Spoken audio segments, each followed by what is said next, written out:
낡은 트럭 한 대가 삼엄하게 경비되는 방역구역을 향해 덜컹거리며 나아가고 헤드라이트가 새벽 안개를 가릅니다. 분무기가 트럭에 소독액을 뿌리자 화학적 안개가 금속에 닿아 쉬익 소리를 냅니다. 지친 눈에 백발이 성성한 운전자는 근처 생명공학단지에서 발생한 사소한 봉쇄 실패, 실험용 병원균을 다루는 연구실에서의 유출 사고에 대한 라디오 보도를 우연히 듣게 됩니다. 그는 이를 일상적인 일로 치부하고 배송을 끝내기 위해 서둘러 길을 재촉합니다. 조용한 도로 구간에서 사슴 한 마리가 트럭 앞으로 뛰어들어 그가 급히 방향을 틀게 만듭니다. 충격은 컸고 그는 심장이 두근거리는 채 멈춰서서 손상을 점검합니다. 사슴은 미동도 없이 누워있고 그 아래로 피가 고입니다. 트럭이 괜찮다는 것에 만족한 그는 사체를 뒤로 하고 차를 몰아 떠납니다. 정적 속에서 사슴의 눈이 번쩍 뜨이고 몸이 부자연스럽게 경련하며 일어섭니다. 서울에서 말끔한 정장 차림의 펀드 매니저인 서구는 분주한 사무실을 가로지르며 동료와 주식 동향에 대해 토론하느라 전화기를 귀에 대고 있습니다. 모니터에는 그의 펀드가 막대하게 투자한 생명공학 회사와 관련된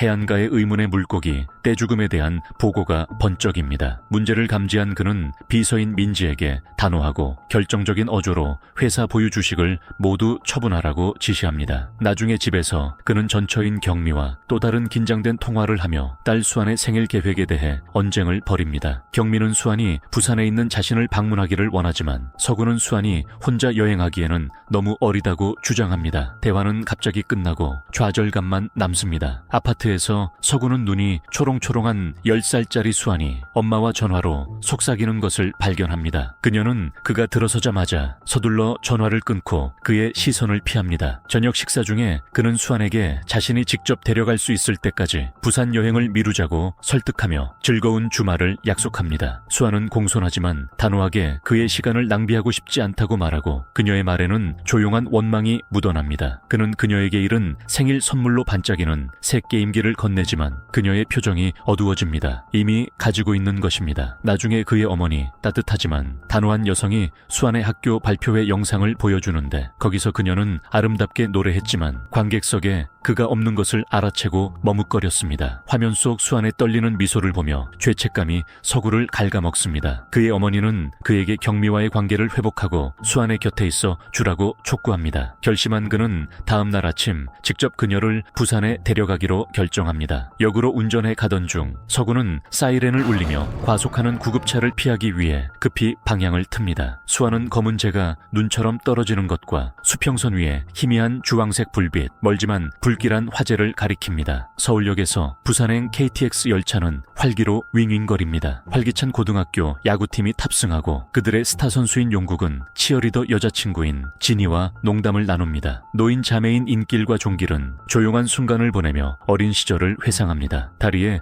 붕대를 감고 창백하며 절뚝거리는 한 점. 기차 화장실에서 퀭한 눈으로 낡은 담요를 움켜쥔 노숙자가 모두 죽었어 라고 중얼거리는데 그의 목소리는 두려움으로 떨리고 있습니다. 승무원인 젊은 여성 혜진은 그가 술에 취했거나 혼란스러워한다고 생각하고 그를 달래려 합니다. 근처에서 물린 소녀가 구석에 쓰러져 얕은 숨을 쉬고 있지만 분주한 승객들은 알아차리지 못합니다. 화장실 문틈으로 엿보던 수아는 거칠고 다부진 체격의 상화가 길을 막자 깜짝 놀랍니다. 그는 임신한 아내 성경을 위해 칸막이를 지키고 있었고 그녀는 친절하지만 단호하게 나와 수아를 다른 화장실로 보냅니다. 수아이 떠나자 물린 소녀는 격렬하게 경련을 일으키기 시작하고 눈이 뒤집힙니다. 혜진은 도움을 청하지만 너무 늦었습니다. 소녀는 이제 으르렁거리는 좀비가 되어 그녀에게 달려들어 물어뜯습니다. 혜진은 비명을 지르고 잠시 후 변신합니다. 감염은 들불처럼 번져나가고 야구팀은 불시의 기습을 당해 괴물들에게 휩싸이며 그들의 환호는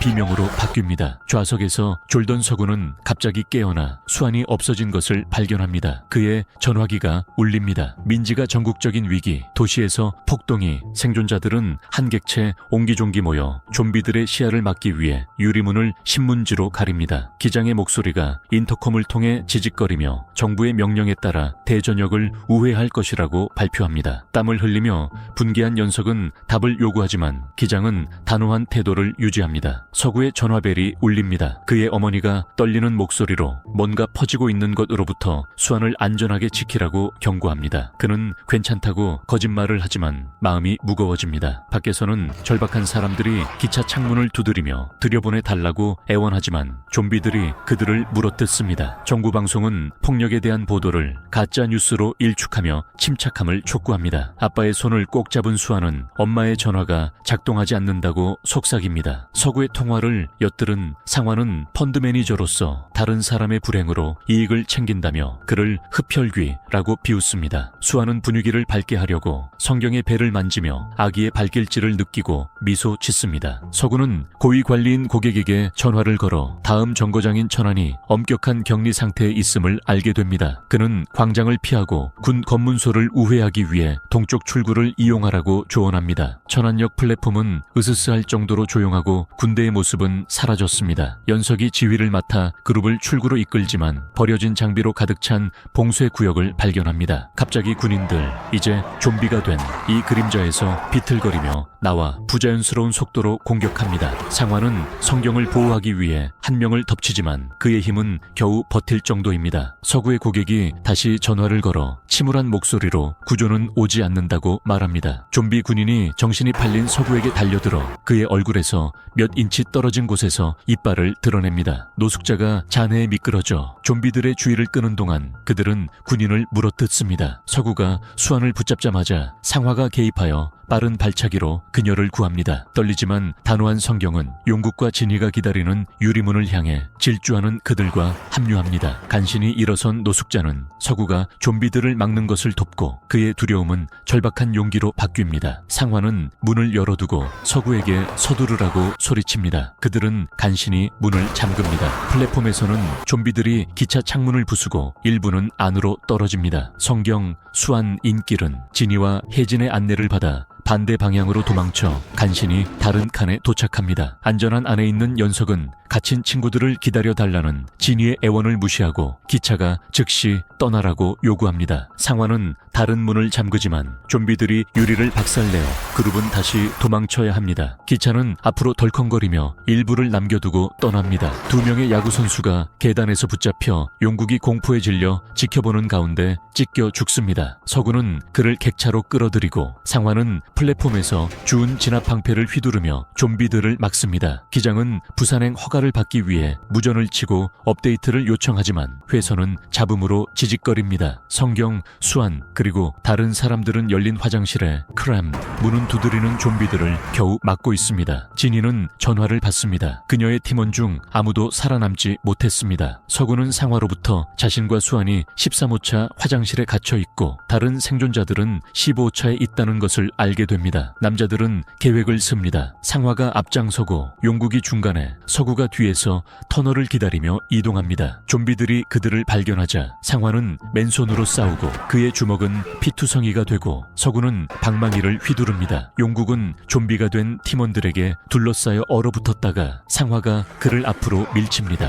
터널 안에서 좀비들은 어둠에 혼란스러워하며 시야를 잃습니다. 서구는 소음을 내어 그들을 분산시켜 간신히 탈출할 수 있게 합니다. 칸막이 사이에서 그룹은 땀에 흠뻑 젖고 떨면서 숨을 고릅니다. 서구는 다음 터널에서 전화를 미끼로 사용하자고 제안합니다. 어둠 속에서 그는 상화의 전화를 뒤로 던지고 전화를 걸자 벨소리가 좀비들을 유인합니다. 그들은 13호차에 도착하여 화장실에서 수완과 성경을 구출합니다. 용국은 근처 칸막이에서 다른 그룹을 발견합니다. 그는 15호차에 있는 진이에게 문자를 보내 생존자가 있다는 것을 확인하지만 감염에 대해 편집증적인 연석은 승객들을 선동하여 들어오는 그룹을 막습니다. 진이는 동정심을 호소하지만 혜진은 연석의 편을 듭니다. 다음 터널에서 그들은 짐칸을 기어다니는 좀비들을 살금살금 지나갑니다. 노숙자가 넘어져 캔을 쓰러뜨리자 소음이 무리를 끌어들입니다. 상화는 좀비가 끼어 턱을 딱딱거리는 동안 문을 잡고 있습니다. 용국은 15차 문이 잠겨 있다는 것을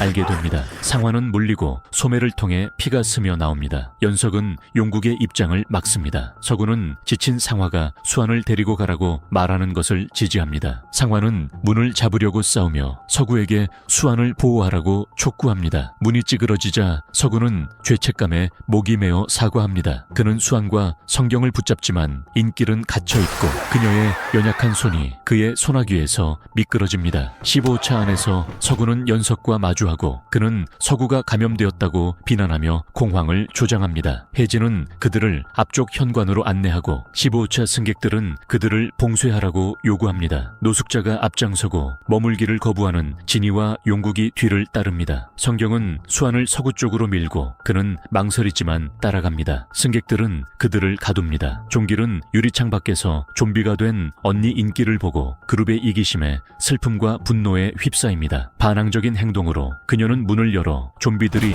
15차로 쏟아져 들어오게 하고 비명이 울려 퍼집니다. 기장은 부산에 무전을 치고 멀리서 불길을 보지만 응답이 없습니다. 서구의 비서가 전화를 걸어 부산은 강력한 방어 체계를 갖추고 있지만 바이러스는 그들의 생명공학 펀드에서 시작되었다는 씁쓸한 아이러니를 밝힙니다. 기차는 선로의 잔해가 널려있는 봉쇄구역에서 삐걱거리며 멈춥니다. 화장실에 숨어있던 연석과 혜진이 나타납니다. 기장은 다른 기차를 찾다가 좀비에게 점령당한 기차를 발견합니다. 연석은 탈출하기 위해 혜진을 무리 속으로 밀어넣고 그녀의 비명은 사라집니다. 불타는 탈선한 객차가 선로 위로 충돌하여 생존자들을 갈라놓습니다. 용국은 진이를 새 기차에 태우지만 연석은 그녀를 좀비에게 희생시키고 자신을 구하기 위해 다른 사람들과 싸웁니다. 연석은 도망치고 용국은 진이 곁에 남는데 그녀는 변해서 눈물을 흘리며 그를 몹니다. 서구, 수안, 성경 그리고 노숙자는 충돌잔해 밑에 깔립니다. 노숙자는 마지막 힘을 다해 좀비들을 막아내고